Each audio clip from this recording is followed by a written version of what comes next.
Hi അസ്സലാമു അലൈക്കും welcome back to Siya's recipes. ഇന്നിവിടെ റെഡ് വെൽവെറ്റ് കേക്കിൻ്റെ റെസിപ്പി ആയിട്ടാണ് വന്നിട്ടുള്ളത്. ഇന്നത്തെ ഈ ഒരു കേക്ക് ബേക്കിംഗ് പൗഡർ യൂസ് ചെയ്യാതെ ബേക്കിംഗ് സോഡ മാത്രം, അതായത് നമ്മൾ അപ്പത്തിലൊക്കെ ഉപയോഗിക്കുന്ന അപ്പക്കാരം മാത്രം യൂസ് ചെയ്തിട്ട് പ്രഷർ കുക്കറിൽ തയ്യാറാക്കിയിട്ടുള്ള ഒരു കേക്ക്. മാത്രമല്ല നമ്മുടെ കയ്യിൽ നോസിൽസ് ഒന്നും ഇല്ലാതെ തന്നെ നല്ല പെർഫെക്റ്റ് ആയിട്ട് ഐസിങ് ചെയ്തെടുക്കാനും പറ്റും. അപ്പോൾ നമുക്ക് വീഡിയോയിലേക്ക് പോകാം.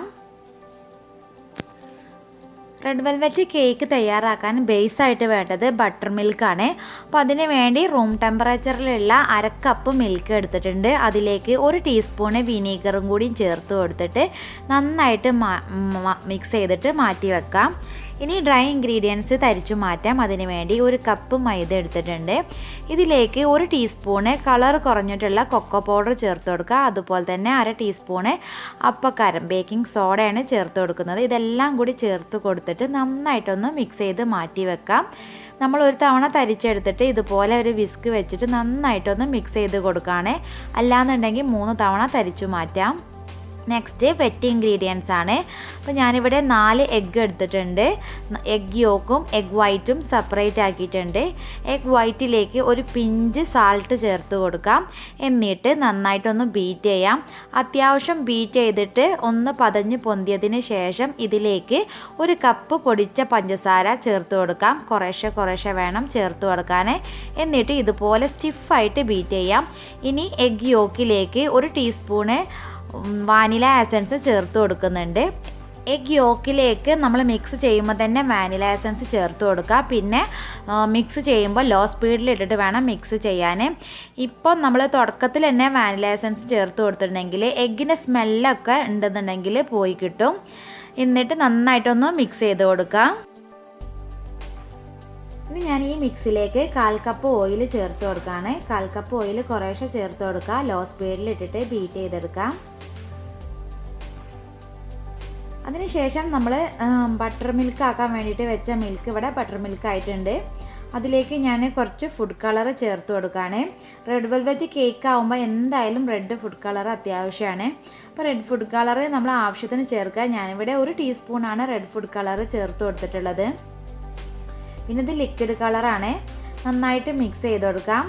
അതിനുശേഷം നമ്മൾ ബീറ്റ് ചെയ്തിട്ടുള്ള എഗ്ഗിലേക്ക് കുറച്ച് ഡ്രൈ ഇൻഗ്രീഡിയൻസ് ചേർത്ത് കൊടുക്കാം. അതുപോലെ തന്നെ നമ്മുടെ മിൽക്കിൻ്റെ മിക്സ്, റെഡ് ഫുഡ് കളർ ചേർത്തിട്ടുള്ള ബട്ടർ മിൽക്കിൻ്റെ മിക്സും ചേർത്ത് കൊടുത്തിട്ട് വളരെ സോഫ്റ്റായിട്ട് ഫോൾഡ് ചെയ്തെടുക്കാം. അപ്പം ഞാൻ അത്യാവശ്യം ഒന്ന്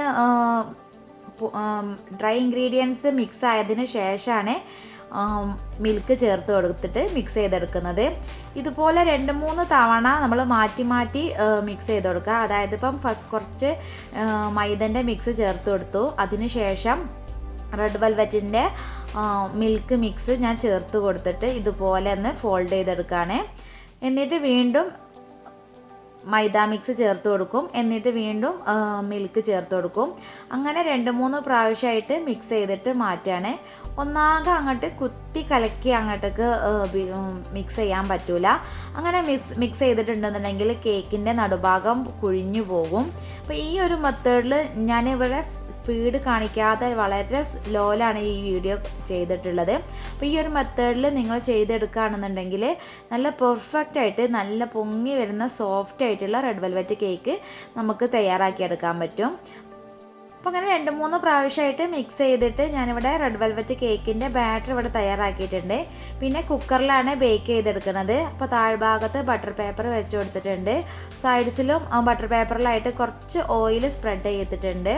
എന്നിട്ട് നമ്മൾ തയ്യാറാക്കിയിട്ടുള്ള കേക്ക് ബാറ്റർ ഈ ഒരു കുക്കറിലേക്ക് ഒഴിച്ചു കൊടുക്കുക. നന്നായിട്ട് ടാപ്പ് ചെയ്യുക. ടാപ്പ് ചെയ്തിട്ടില്ല എന്നുണ്ടെങ്കിൽ എയർ ബബിൾസ് പോവില്ല. ഇനി ഇതുപോലത്തെ ഒരു ഫ്രൈ പാനോ അല്ലാന്നുണ്ടെങ്കിൽ ദോശക്കല്ലോ വെച്ച് കൊടുക്കാം. ഫുൾ ഫ്ലെയിമിൽ 5 മിനിറ്റ് പ്രീ ഹീറ്റ് ചെയ്തതിന് ശേഷം ലോ ഫ്ലെയിമിൽ ഇട്ടിട്ട് വേണം നമ്മളൊരു 35 മുതൽ 45 മിനിറ്റ് വരെ കുക്ക് ചെയ്തെടുക്കാൻ. നമ്മളിത് വെയിറ്റ് വെച്ച് കൊടുക്കുന്നില്ല. കുക്കറിൽ റബ്ബറൊക്കെ ചേർത്ത് കൊടുത്തിട്ടുണ്ട്. അപ്പോൾ 40-45 മിനിറ്റിൻ്റെ ഉള്ളിൽ തന്നെ കേക്ക് നന്നായിട്ട് പൊങ്ങി വന്നിട്ട് കുക്കായി വന്നിട്ടുണ്ട്. ഇനി നമുക്ക് ഒരല്പം ചൂടാറിയതിന് ശേഷം കേക്ക് മാറ്റിയെടുക്കാം. പിന്നെ ഇതിൻ്റെ ഉൾഭാഗം കുക്കായണോന്ന് അറിയാൻ വേണ്ടിയിട്ട് ഇതുപോലത്തെ ഒരു സ്റ്റിക്ക് ഇറക്കി കൊടുക്കാം. എന്നിട്ട് സ്റ്റിക്കിൽ ഒട്ടും തന്നെ കേക്ക് ബാറ്റർ ഒട്ടി പിടിച്ചിട്ടില്ലെങ്കിൽ നന്നായിട്ട് കുക്കായി വന്നിട്ടുണ്ട്.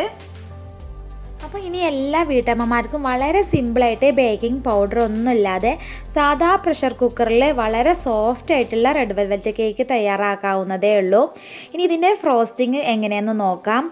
അപ്പോൾ കേക്ക് നന്നായിട്ട് ചൂടാറിയതിന് ശേഷം 3 ലെയേഴ്സായിട്ട് ഇവിടെ കട്ട് ചെയ്തിട്ട് മാറ്റി വെച്ചിട്ടുണ്ട്.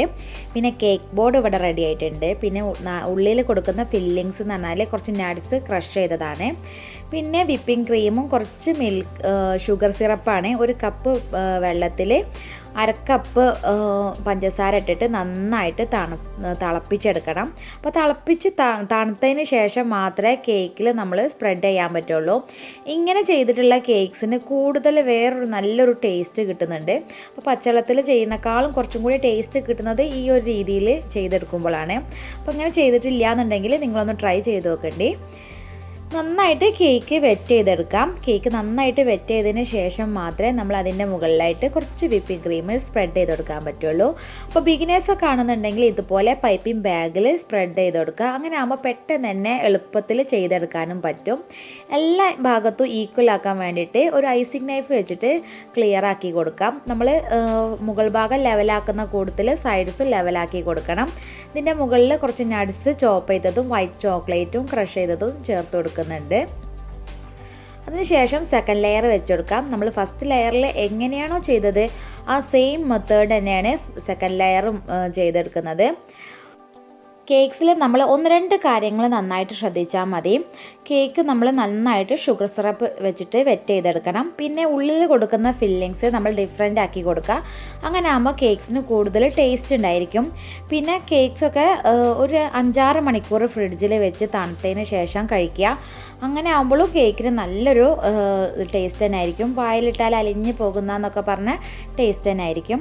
ഇപ്പോൾ 3 ലെയേഴ്സും വെച്ച് കൊടുത്തിട്ടുണ്ട്. അതിനുശേഷം ജസ്റ്റ് ഒന്ന് ഞാൻ ക്രം കോട്ട് ചെയ്തെടുക്കുകയാണ്. ബിഗിനേഴ്സൊക്കെ ആണെന്നുണ്ടെങ്കിൽ എന്തായാലും നിങ്ങൾ ക്രം കോട്ട് ചെയ്തതിന് ശേഷം മാത്രം സെക്കൻഡ് കോട്ട് ചെയ്ത് കൊടുക്കുക. അപ്പോൾ ഞാൻ ഡീറ്റെയിൽ ആയിട്ട് ക്രം കോട്ട് ചെയ്യുന്ന വീഡിയോ ഇട്ടിട്ടില്ല. നന്നായിട്ടൊന്ന് ക്രം കോട്ട് ചെയ്തിട്ടുണ്ട്. ഒരു 15 മിനിറ്റ് ഫ്രിഡ്ജിൽ വെച്ചെടുത്തതിന് ശേഷം ഞാൻ വിപ്പിംഗ് ക്രീമിൽ റെഡ് ഫുഡ് കളർ ചേർത്തിട്ട് ജസ്റ്റ് ഒന്ന് സ്പ്രെഡ് ചെയ്ത് കൊടുത്തിട്ടുണ്ട്. സെക്കൻഡ് കോട്ടും ചെയ്ത് കൊടുത്തിട്ടുണ്ട്. അതിനുശേഷം ഇതുപോലെ സ്പാച്ചുല വെച്ചിട്ട് ചെറിയൊരു ഡെക്കറേഷൻ ചെയ്യാൻ വളരെ സിമ്പിളാണ്. നമ്മളെ കയ്യിൽ സ്പൂണോ കത്തിയോ വെച്ചിട്ട് നമുക്ക് ചെയ്യാവുന്നതേ ഉള്ളൂ. അപ്പോൾ ഇതുപോലെ ഒന്ന് ടച്ച് ചെയ്ത് മുകളിലേക്ക് വലിക്കുകയാണ്. ഇത് കംപ്ലീറ്റ് മുകൾ ഭാഗത്ത് വരെ ചെയ്ത് കൊടുത്തിട്ടുണ്ട്. അതിന് ശേഷം ഫ്രിഡ്ജിൽ വെച്ച് നന്നായിട്ട് തണുപ്പിച്ചെടുക്കുക. അതിന് ശേഷമാണ് ഇതിൻ്റെ മുകളിലായിട്ട് കുറച്ച് ഫ്ലവേഴ്സ് വെച്ചെടുത്തത്. വളരെ സിമ്പിളായിട്ട് നമ്മളെ വീട്ടമ്മമാർക്ക് പോലും ചെയ്തെടുക്കാവുന്ന ഒരു റെഡ് വെൽവെറ്റ് കേക്കിൻ്റെ റെസിപ്പിയാണ്. മാത്രമല്ല ഈ ഒരു മെത്തേഡിൽ നമുക്ക് പുറത്തേക്ക് സെയിൽ ചെയ്യാവുന്നതുമാണ്. അപ്പോൾ എല്ലാവരും ഒന്ന് ട്രൈ ചെയ്ത് നോക്കണം. നിങ്ങൾ ട്രൈ ചെയ്ത് നോക്കുകയാണെന്നുണ്ടെങ്കിൽ ഫീഡ്ബാക്ക് അറിയിക്കാൻ മറക്കരുത്. പിന്നെ ചാനൽ ആദ്യമായിട്ട് കാണുകയാണെന്നുണ്ടെങ്കിൽ പ്ലീസ് സബ്സ്ക്രൈബ് ചെയ്യുക. പിന്നെ വീഡിയോ ഇഷ്ടമായിട്ടുണ്ടെങ്കിൽ ലൈക്ക് ചെയ്യുക, ഷെയർ ചെയ്യുക. Thanks for watching.